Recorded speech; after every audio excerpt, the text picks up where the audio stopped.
Thank you sir, आपने मुझे मौका दिए हैं। आपके आभारी हूं और मैं अपना पार्टी के भी आभारी हूं कि हमें मौका दिया गया।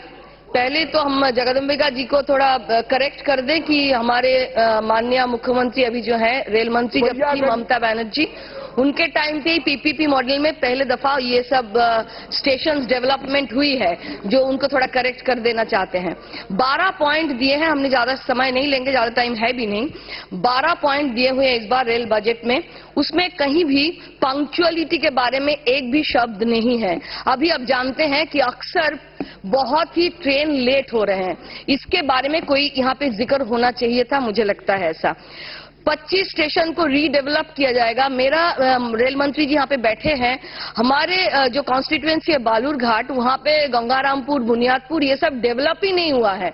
ऐसा हमने आपको बहुत दफा चिट्ठी दिए हैं, एनएफआर में दिए हैं, तब भी ऐसा कुछ नहीं हुआ। गंगारामपुर बहुत नीचा रह गया, लोग चढ़ नहीं पाते हैं वहाँ से। तो ये डेवलप करने की बहुत जरूरत है। आप रीडेवलप करने का पहले अगर ये सोच लें तो बेहतर होगा।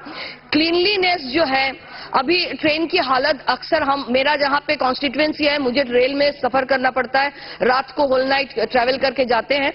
रेल के क्लीनलीनेस की हालत अभी बहुत ही खराब है सर।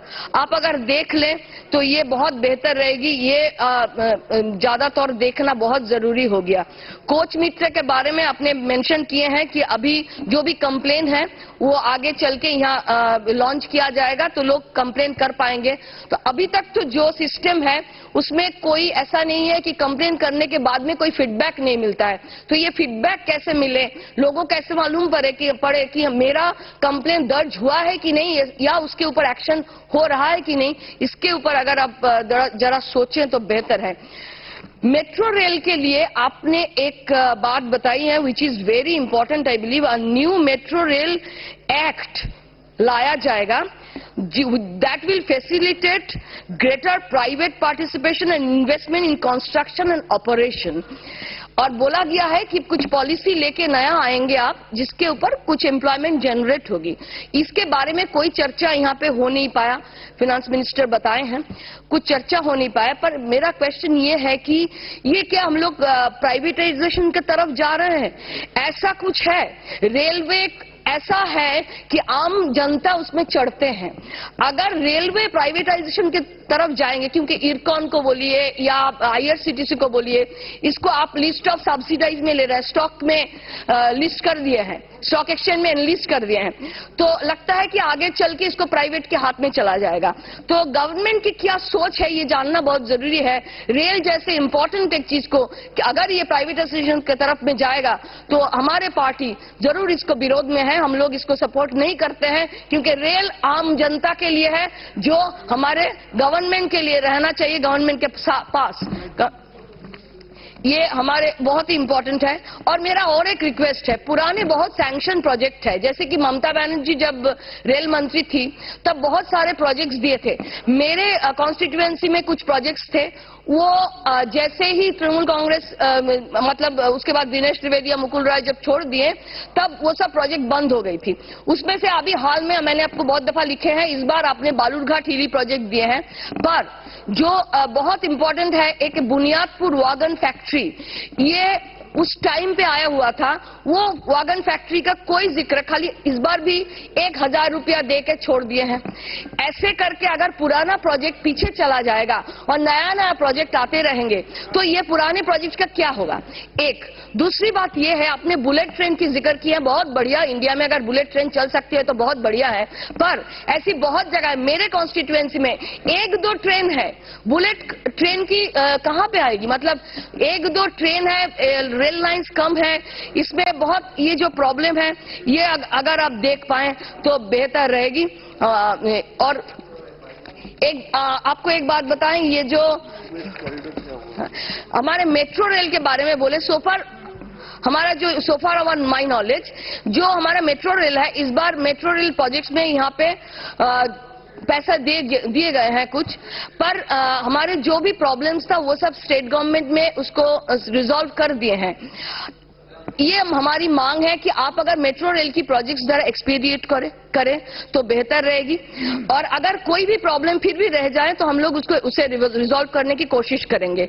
और ईस्ट वेस्ट कॉरिडोर का क्या हुआ, इसके लिए क्या आपका सोच है, आगे चल के क्या, इसका कोई जिक्र नहीं है। ये जिक्र हो जाएगी तो बेहतर है। और एक रेल बजट, ये जो जनरल बजट के साथ इस बार आ गया है, इसके लिए अभी जगदम्बिका जी ने बोल रहे थे और सभी बोल रहे हैं कि कुछ कारण तो होगी, तो हमें ऐसा कोई कारण समझ में नहीं आया। ऐसा शायद आप बोल पाएंगे, पर एक चिंता व्यक्त कर रही हूं कि ऐसा नहीं तो कि रेलवे को प्राइवेटाइजेशन करने के लिए ही ये बजट से मिला दिया गया है, अलग बजट बंद कर दिया गया है। ऐसा नहीं होना चाहिए, ऐसे हमारे सोच है। क्या असल रीजन क्या है, ये अगर आप ये सदन के सामने व्यक्त करें कि क्यों रेलवे बजट को जनरल बजट के साथ मिला दिया गया है, ये आना बहुत जरूरी है। और मेरे एक कलीग ने और एक रिक्वेस्ट है कि बिष्णुपुर तारकेश्वर रेल लाइन, इसका भी थोड़ा जल्दी से कंप्लीट होगा तो बहुत बढ़िया है। और आखिर में फिर और एक बार, मेरे जो कॉन्स्टिट्यूएंसी है बालूरघाट, जहां बहुत ही पिछड़े हुए हैं, बैकवर्ड है, अगर आप रेल लाइन को जहां जैसा ममता जी ने बहुत सारे सैंक्शन प्रोजेक्ट दी थी, वो प्रोजेक्ट्स अगर आप फिर से सोच के दे देते हैं तो हम बहुत आभारी रहेंगे। और सेफ्टी में आप लोग जो दिए हैं, सेफ्टी में जो आप यहाँ पे मेंशन किए हैं कि 1 लाख करोड़ 5 साल में देंगे और 20,000 एक साल का 20,000 करोड़, तो 15,000 करोड़ गवर्नमेंट से आएगी और 5,000 करोड़ रेलवे जनरेट करेगी। ये कहां से जनरेट करेगी, कैसे जनरेट करेगी, इसके बारे में भी आपका क्या ये है, और सेफ्टी पॉलिसी क्या है, इसके लिए क्या सोच रहे हैं। क्योंकि हाल ही में ऐसा हुआ है, हमारे एक दोस्त के साथ, वो बाहर से आ रही थी और उनके सारे चीज गुम हो गए ऐसी 2 टायर से। कंप्लेन भी हुई है, पर उसके चलते कुछ काम अभी तक कुछ बना नहीं, उनके पास कोई खबर नहीं है। तो ये सेफ्टी बहुत इंपॉर्टेंट हो रहे हैं। लड़की लोगों के साथ या महिलाओं के साथ बहुत ही जो प्रॉब्लम्स होती है रेल में, ये अगर देखा जाए, इसके लिए आपका क्या सोच है, ये सारे अगर आप बताते हैं तो हम आपके बहुत आभारी रहेंगे। धन्यवाद, थैंक यू वेरी मच।